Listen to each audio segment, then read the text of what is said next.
Rilke has a wonderful poem where he talks about Jacob wrestling with the angel, and he says this, chew on this. Most of our successes make us small. Most of our successes make us small. What we desire is to be defeated decisively by constantly greater beings. To be defeated decisively by constantly greater beings. And the business of storytelling is to carry something that feels heavier than you can handle. I'll finish with this. I didn't think I'd tell you this, but I've just returned from a remote Irish island, a place called Inisheer, where I've been living in the remains of an old abandoned monastic cell, no roof, middle of January. Took 3 days to get there. And I was on this little plane. And in the end, they said, the boats, you'll die on the boat. We're going to have to fly you into the storm. And it was me and a guy called Michal, this little Irish guy with his dog.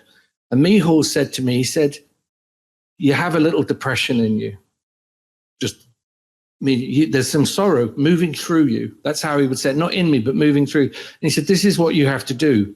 When you get to the island, find a heavy rock, pick the rock up, carry it for as long as you can, and then put it somewhere higher than where you picked it up. And you will feel different. That was the genius of Michal, and then he was gone into the mist and I never saw him again. But I am now a confirmed rock carrier.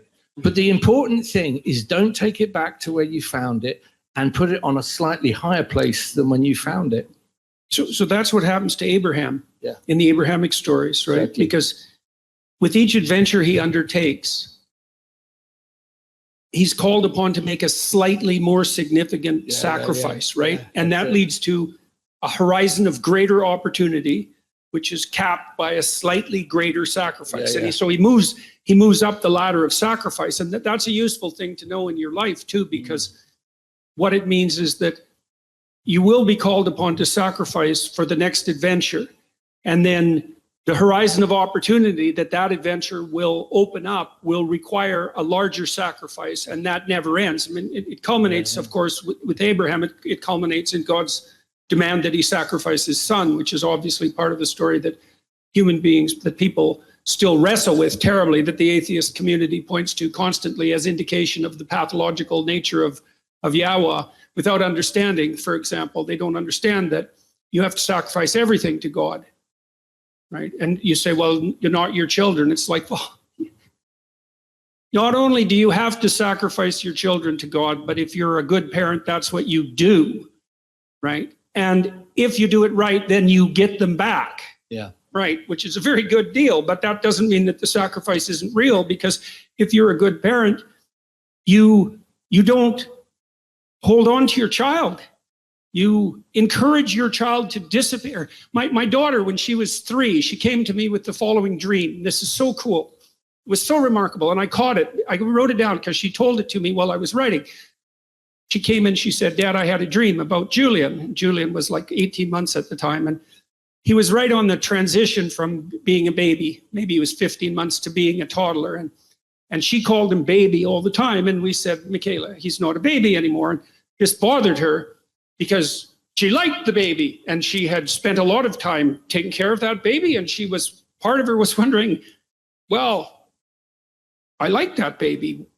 He's gone. Like, now what? Now what's there? And so she had this wild dream.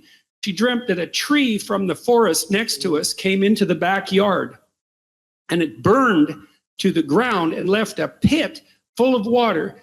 And the baby crawled into the pit full of water and dissolved into a skeleton, and a little bug went in and pulled him out, and then he was reborn on the outside of the water.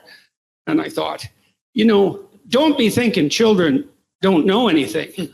Like, they have ancient imaginations, right? Ancient imaginations. And her imaginary representation was so stellar that this tree would come and disappear. That was Julian, going through this transformation into what he was going to become next. And it was a loss, it was a baptism, it was a dissolution. And that something would guide him through that, and that was the bug. It's like Jiminy Cricket, you know. I'm dead serious about that. It's the thing that remains constant within you across transformations, right? And it pulled him out, and he was reconstituted on the other side. She had to learn to let the baby go, to sacrifice the baby, so that she could establish a relationship with what was to come next. And there was some real grief in her about that, and it's the grief that every parent has, especially mothers, on recognition that the proper way forward is to sacrifice their children continually, right? And to what? Well, to be broken by the world, right? Just like Mary with the body of Christ. It's exactly the same thing. It's never-ending progression of increasing sacrifice of increasing intensity, right? And so that's the pathway forward to the heavenly banquet.